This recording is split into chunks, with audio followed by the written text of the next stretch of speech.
Saudara, dalam pasal kedua pengakuan iman rasuli, kita menyatakan bahwa kita percaya kepada Yesus Kristus, Anaknya yang tunggal.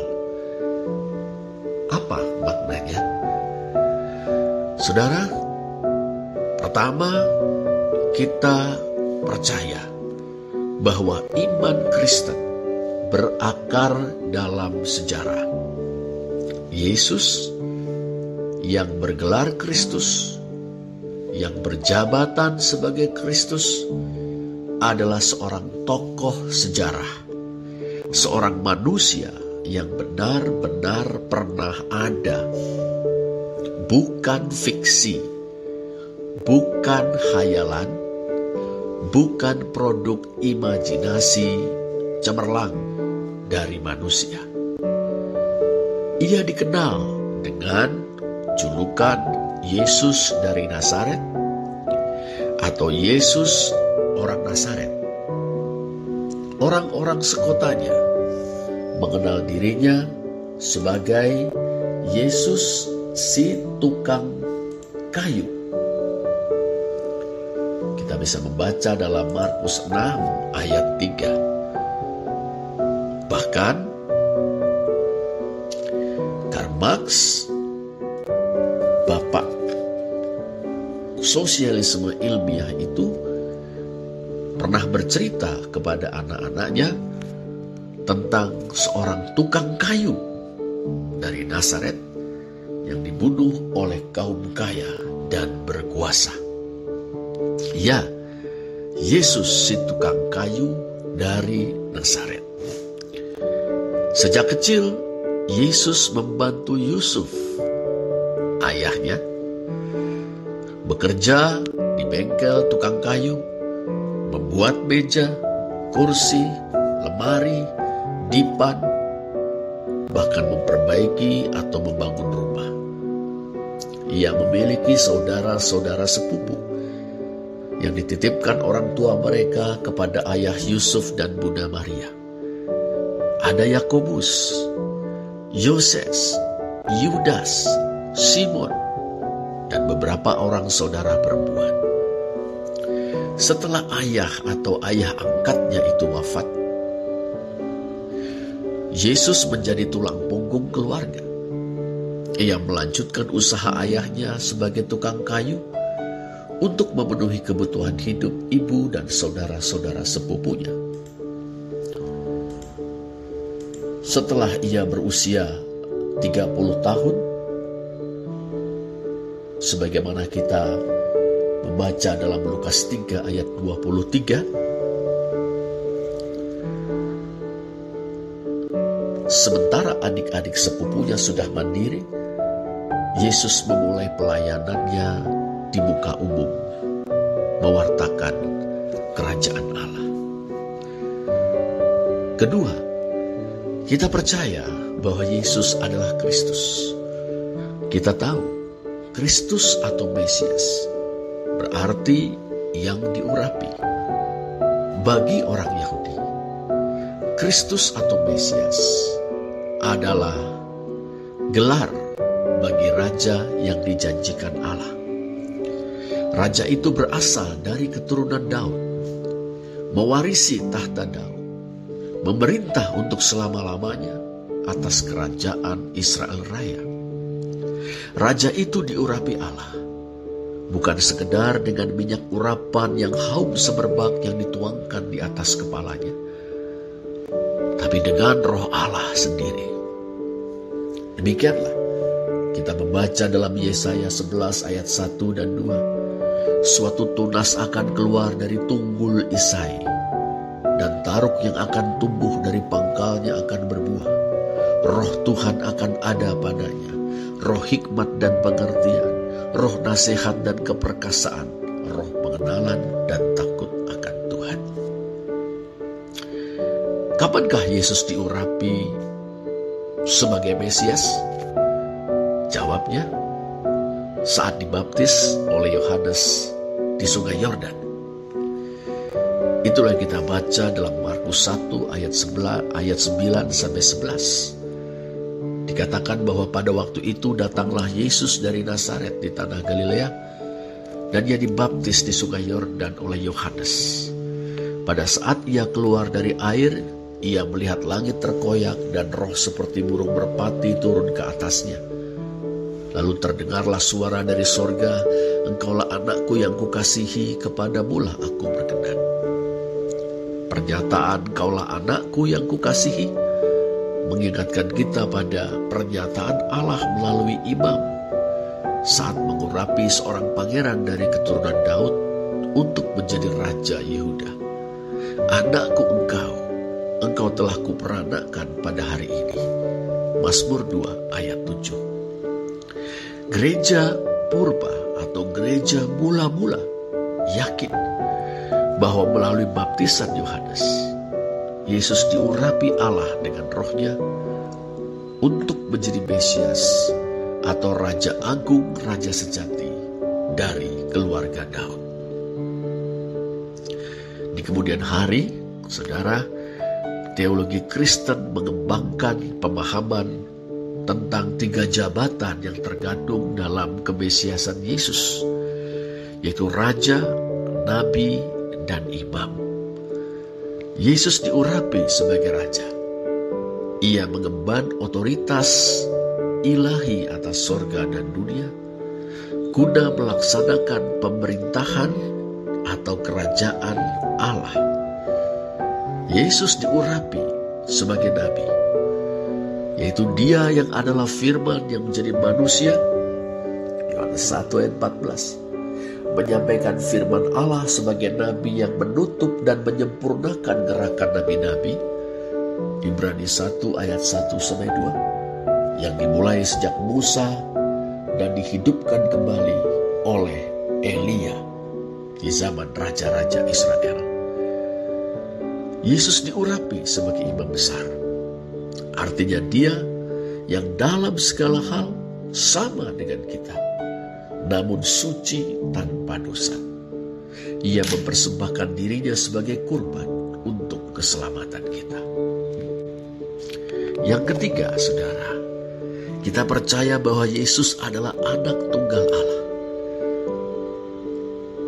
Istilah anak Allah bisa disalahpahami, seolah-olah Allah memiliki anak secara biologis.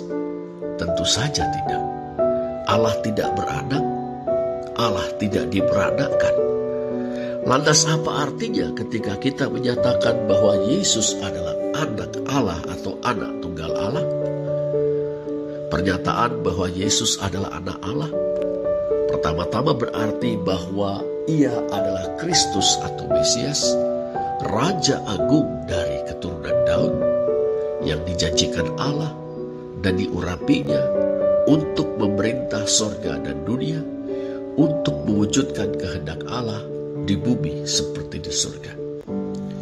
Percaya bahwa Yesus adalah anak Allah berarti percaya bahwa Yesus adalah Mesias atau Kristus, Sang Raja Agung. Pernyataan bahwa Yesus adalah anak Allah berarti juga bahwa Yesus memiliki hubungan yang istimewa dengan Allah. Persekutuan Yesus dengan Allah sedemikian erat, akrab, mendalam, dan sempurna. Sehingga sebagaimana dikatakan Yesus, tidak seorang pun mengenal anak selain Bapa. Tidak seorang pun mengenal Bapa selain anak, dan orang yang kepadanya anak itu berkenan menyatakannya. Matius 11 ayat 27. Yesus menyapa Allah dengan panggilan Abba, suatu kata dalam bahasa Aram yang mengungkapkan kemesraan dan ketaatan seorang anak kepada ayahnya, serta kasih mendalam dari seorang ayah kepada anaknya. Dalam kenyataannya, hanya Yesuslah yang menyebut Allah sebagai Bapakku. Bisa kita baca Bapakku ini dalam Matius 7 ayat 21, 10 ayat 32 dan 33, 11 ayat 27 dan 50, 15 ayat 13, 16 ayat 17, 18 ayat 10 dan 19 serta 35, 20 ayat 23, 25 ayat 34, 26 ayat 29, 39, 42 dan 53. Hanya Yesus yang menyebut Allah Bapakku. Kita, para pengikut Yesus, menyapa Allah dengan sapaan Bapa kami. Matius 6 ayat yang ke-9. Jadi ada suatu perbedaan kualitas hubungan antara Yesus dengan Allah dan kita dengan Allah. Hubungan Yesus dengan Allah adalah hubungan persekutuan yang sempurna.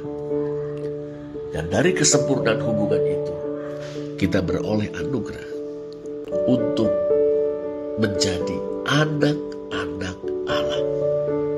Yesus menyapa Allah, Bapakku. Kita menyapa Allah, Bapa kami. Saudara, pernyataan bahwa Yesus adalah anak tunggal Allah berarti hanya Yesus yang mewahyukan Allah sebagai Bapa kepada umat manusia. Yesus adalah firman yang telah menjadi manusia. Yohanes 1 ayat 14. Firman itu pada mulanya ada bersama-sama dengan Allah, yakni Bapa, dan adalah Allah atau bersifat ilahi seutuhnya seperti Bapa. Dia yang berada di pangkuan Bapa. Yohanes 1 ayat 18. Kemudian datang ke dunia menjadi manusia untuk menyatakan Allah. Kata yang diterjemahkan dengan menyatakan di sini mengandung pengertian menggali dan memaparkan, atau menguraikan atau menjabarkan. Menyatakan Allah berarti mengekspos, menyingkapkan, membukakan siapa Allah sebenarnya bagi kita manusia. Dia mau menjadi Bapa kita. Tidak seorang pun pernah melihat Allah, tetapi Yesus dan Yesus semata melalui hidup, ajaran dan pelayanannya menyingkapkan Allah sebagai Bapa kepada kita. Ia melakukan itu dengan ketaatan kasih seorang anak kepada Allah sebagai Bapa. Ia melakukannya bahkan sampai menderita sengsara dan mati di kayu salib. Setiap orang yang percaya kepada Yesus, firman yang menjadi manusia itu diangkat menjadi anak Allah. Itulah sebabnya Yesus bersabda, "Akulah jalan dan kebenaran dan hidup. Tidak seorang pun yang datang kepada Bapa kalau tidak melalui aku." Nah, karena hanya Sang Firman dengan menjadi manusia mewahyukan Allah sebagai Bapa kepada umat manusia dengan ketaatan kasih yang seutuhnya, maka dia sajalah bergelar anak tunggal Allah. Oh, betapa agung pribadimu, wahai Yesus si tukang kayu dari Nazaret. Engkau yang bersahaja adalah firman yang telah menjadi manusia. Engkau yang membaktikan hidupmu untuk ibu dan saudara-saudaramu adalah anak Allah. Engkaulah Raja Agung, Nabi Agung dan Imam Agung kami. Sebagai Raja Agung engkau memerintah dan melindungi kami. Sebagai Nabi Agung engkau mengajarkan dan meneladankan kebenaran kepada kami. Sebagai Imam Agung engkau berkorban dan bersyafaat bagi kami. Engkau mengembara jajah desa Milangkori di Galilea dan sekitarnya, Samaria dan Yudea. Engkau datang untuk mewahyukan kebapaan Allah bagi kami. Engkau melakukannya dengan ketaatan kasih yang sempurna, bahkan sampai menderita sengsara dan mati di kayu salib, supaya kami yang percaya kepadamu diterima Allah menjadi anak-anaknya. Di dalam Engkau Allah sudi menjadi Bapa kami. Oh Yesus, biarlah kami mengasihimu dengan segenap hati, akal, budi, jiwa, dan kekuatan kami. Biarlah kami mempersembahkan hidup kami kepadamu. Biarlah kami meniru teladan kasih dan ketaatan. Biarlah kami gemar mengisahkan Engkau dalam hidup kami kepada sesama kami. Biarlah kisahmu menjadi penghiburan dan kekuatan, bahkan pengharapan bagi banyak orang yang merindukan kebenaran ilahi. Biarlah kami setia mengikut Engkau hingga akhir hayat kami. Oh Yesus, si tukang kayu dari Nazaret, terpujilah namamu. Amin.